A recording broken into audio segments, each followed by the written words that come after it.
Okay, in this topic, we want to talk about complaint management.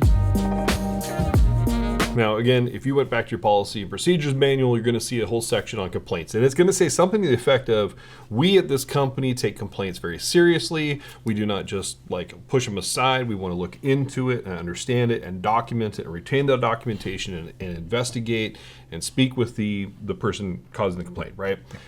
That's what you're going to see. It's like black and white. Yeah, I don't care. Let's cheat code this. Why in the world, as an employee, as a manager, as a leader, are you going to care about complaints? Well, one of the top reasons, for me, it comes from Ken Blanchard's book, Raving Fans. When somebody cares enough to say something, stop your response and just listen to what they're saying, because there's truth in what they're saying, even if, and you mentioned this a little bit, Ray, you think there might be a little cuckoo, or gosh, I explained this 17 different times, they're still complaining, something's there. Let's talk about that. Right. So I learned a long time ago that, I don't want to invite people to complain. Sure. I would love to invite people to give us feedback. Yeah. And you know that we do the ratings now all the time, right? Yeah, right. So before there were ratings back in the olden days, what we would have, at least, the only thing we really had is, you're right, people who are happy with you are not going to send you a letter, but people who aren't will. And so we took that as an opportunity for feedback, right? So we get to see what their perceptions were, and as well what we could have done better possibly. Yeah. So it was a way to get feedback. So in a way, I think it's important to find where the portals are that you're getting complaints in your company, right, and use that information to find out, at a minimum, are there things we can improve? At a maximum, there are going to be compliance issues and so on and so forth. So we don't want to ignore them for those reasons, certainly. But even then, we shouldn't shy away from them. Yeah. Acknowledging that you have complaints and dealing with them and seeing it as an opportunity, I think, is a key threshold. The other part I think is important is how you treat a complaint when it does come in. But particularly the regulatory ones. You get from the regulator saying, we have an unhappy constituent with what you did. Can you please respond? And so we have to be able to investigate those and investigate those cleanly. The best suggestion I have, the best approach I have when I get there, when I deal with complaints with consumers, is to start on the premise that which they are saying is not inaccurate. Okay. So I'm not saying I believe them right away. I believe no one. I don't know enough facts. There's 3 to 4 sides to a story. So I got one. That's great. Okay. Sometimes I want to understand it further. You talk to the consumer, but then you know how it is. You go start to investigate. And let's say we're talking about originations. We're talking about a loan officer. So what do? You talk to the loan officer and compare the notes. What did you say? What did you tell them? How many times did you call them? Whatever it might be on the nature of the complaint. But approach it in a way that you're being objective to get the facts, not, that borrower is crazy and we're here to protect the company and let's get defensive right away. No, I want to be open-minded, because at the end of the day, if you do that approach and you go through the process and you look at things objectively, the result's going to be the result, right? And we can't be afraid if the result is that we just didn't do as well as we should have. Right. So you shouldn't shy from that. And I will tell you that from my experience in dealing a lot with these, a lot of the consumer complaints at the end of the day are not really well founded, right? It's like, no, we didn't unfairly disclose a fee, or we didn't promise something that you investigate it, you listen to recordings, whatever. At the end of the day, that's not the case. But at a minimum, even when everything is cleared, it's like, but what could we have done better? What was the missed expectation? Sure. I think it's important to investigate it, open-mindedness, get the result, and of course get a response that is best and balanced for everybody.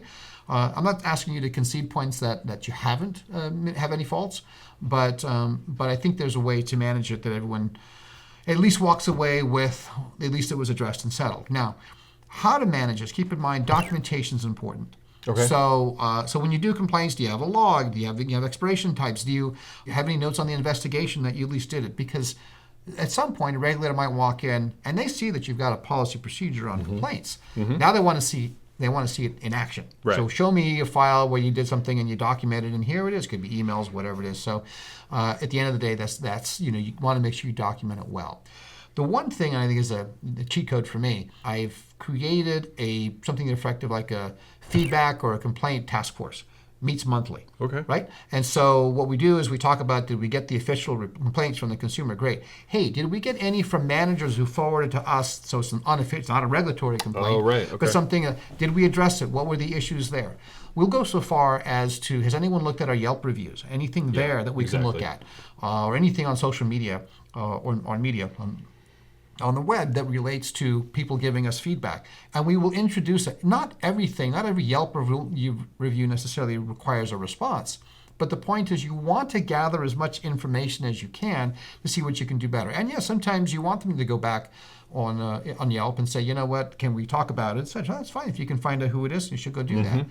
But the key there is documentation, and the key there is having a venue and that you can, on a consistent and a constant basis, analyze the feedback that we're getting.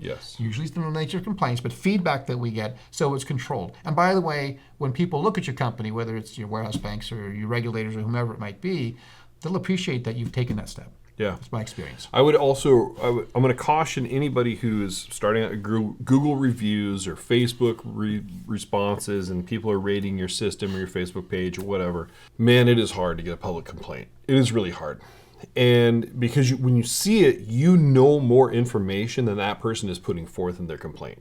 And more often than not, we see a lot of stuff. Be very, very careful. In our industry, you have now non-public information at your disposal about that person. And so they may be blasting you on social media in a very inaccurate way when if all context and knowledge was out there, you'd be like, I'm not wrong, here's what you did. You have to be careful. You really cannot regularly kind of defend yourself with the knowledge that the rest of the world is not supposed to know because it's NPI. Well, in addition to that, so let me just leave it with this based on my experiences, and by the way, that also involves some of my failures in the past. That's true. Never engage in a public argument with a consumer. There might be ways you can respond strategically after it's been filtered with the right people at your company to figure out how we're going to message. It could be legal, could be compliance, could be the CEO, whoever it is. But you want to make sure you retain your dignity as a company and everything, notwithstanding the fact that you're not wrong and they're way wrong. I get that. Don't get into an argument in social media or anywhere publicly. It's just not going to help.